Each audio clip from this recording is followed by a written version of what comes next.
बालेन सरकारले नेपाल त बनाउँदैछ होइन, बिस्तारै बिस्तारै।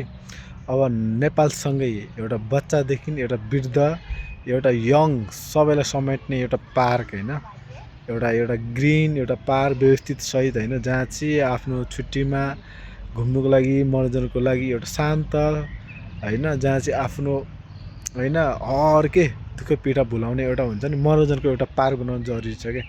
कस्तो चाहिँ भन्दा होइन, कस्तो कस्तो चाहिँ भन्दा चाहिँ होइन, यस्तो के यस्तो पार्क हो के होइन, निःशुल्क टिकट हो, कस्तो दामी छ क्या। हेर्नु न यो रोमानियाको होइन, अनि यस्तो फुलै फुल हुन्छ क्या। मलाई चाहिँ बेस्ट लाग्छ यस्तो पार्क, यो ठुलो छ क्या।